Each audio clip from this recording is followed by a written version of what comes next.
might be they are leaving. جو special parliamentary committee بنی ہے تو اس میں سینیٹرز کا ہونا بہت لازمی ہے.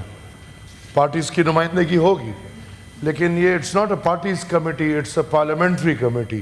تو parliament means the upper house and the lower house, اور پھر اس میں دونوں کی شرکت ہونی چاہیے. اینڈ آئی تھینک یو کہ آپ نے ان کو بولا کہ اس کمیٹی میں لے لیں, یہ سینیٹرز کو لے لیں. آئی تھینک یو.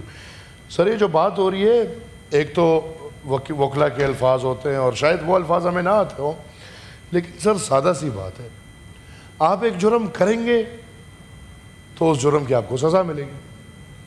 اور یہ سر فلور کراسنگ 73 کے آئین میں آیا ہے, اور 73 کے بعد یہ واقعات کئی دفعہ ہوئے ہیں.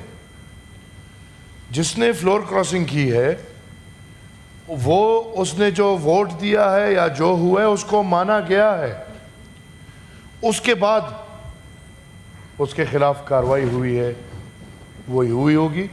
یہ بالکل جو ہم دیکھ رہے ہیں اور جس کی وجہ سے ہمیں یا آپ کو یا حکومت کو مجبور ہو کے سپریم کورٹ کو کنٹرول یا قابو میں لانا پڑ رہا ہے. میں آسان الفاظ استعمال کروں گا کیونکہ ایک عرصہ دراز سے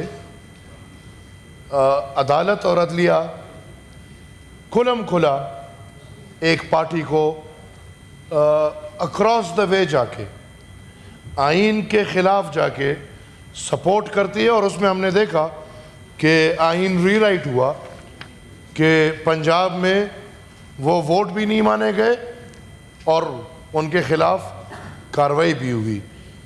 سر اٹس ویری سمپل. میں دوبارہ کہتا ہوں, کوئی ایک جرم کرے گا, ایک جرم مانا جائے گا, اس کی سزا ملے گی.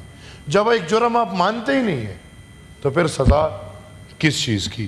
سر اچھی بات ہے, اچھا وقت ہے, اور جتنا ہمیں بریفنگ ابھی تک ملی تو پبلک انٹرسٹ میں عدالتوں کو اور عدلیہ کی آئینی ترامیم آپ سب اور ہم سب لا رہے ہیں, اور یہ میرے خیال میں ایک بہت اچھی بات ہے.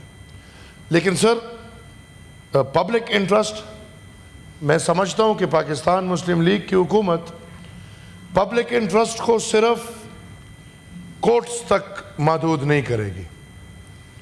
اس سے آگے جا کے 18th امینڈمنٹ کے بعد ڈیولوشن آف پاور جو کہ بہت لازمی ہے, میں سمجھتا ہوں کہ پبلک انٹرسٹ میں پاکستان مسلم لیگ کی حکومت پاورز کو صوبوں کو حوالے کرے گی جو 18th امینڈمنٹ کے اندر آئے ہیں. میں سمجھتا ہوں کہ فورن پالیسی اب سے پبلک انٹرسٹ میں بننا شروع ہوگی, نہ کہ ایک خاص ادارے کے انٹرسٹ میں. فورن پالیسی بنی ہے اور بنتی رہے گی اور آگے بھی بنتی چلی جائے گی. میں سمجھتا ہوں کہ ہماری اکنامک پالیسی بھی اب ویسٹ سے ڈکٹیٹ نہیں ہوگی, بلکہ پاکستان کے پبلک انٹرسٹ کو مد نظر رکھتے ہوئے پاکستان مسلم لیگ کی حکومت اکنامک پالیسی لائے گی. میں سمجھتا ہوں کہ ڈیفنس اور دفاعی اداروں کو بھی پاکستان مسلم لیگ نون کی حکومت پبلک انٹرسٹ کے دائرہ اختیار میں لائے گی, اور انشاءاللہ ہم آپ کے ساتھ کھڑے ہوں گے ہر پبلک انٹرسٹ میں. لیکن اس امید کے ساتھ, اور ہزاروں کیسز اور لاکھوں کیسز کی پڑھی ہے تو پبلک انٹرسٹ اس سے بہت بڑھ بڑھ کے ہے, اور انشاءاللہ پاکستان مسلم لیگ نون کی حکومت ووٹ کو عزت دے گی اور ہم ان کے ساتھ انشاءاللہ کھڑے رہیں گے. میں سر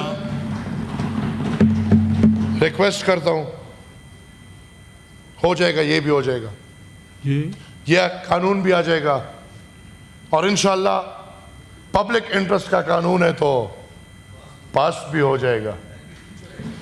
لیکن ہم 3 ہفتوں سے بس اسی قانون کا سن رہے اور آج آ رہے اور کل آ رہے. ہم بیچارے بھی پھنسے ہوئے ہیں, جا نہیں سکتے, کوئی اور کام نہیں کر سکتے. ہم تو پھر بھی قریبی ہیں, کوئی بلوچستان والے, سندھ والے بیچارے چھٹی کے دن میں ادھر پھنسے ہوئے. یہ قانون جلدی لے اور جلدی مکتائیں, کیونکہ یہ قانون پبلک انٹرسٹ میں نہیں ہے, یہ قانون حکومت کے انٹرسٹ میں.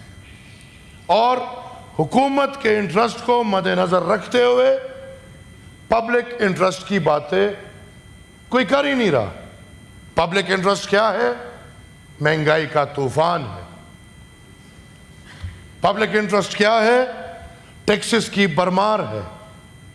پبلک انٹرسٹ کیا ہے؟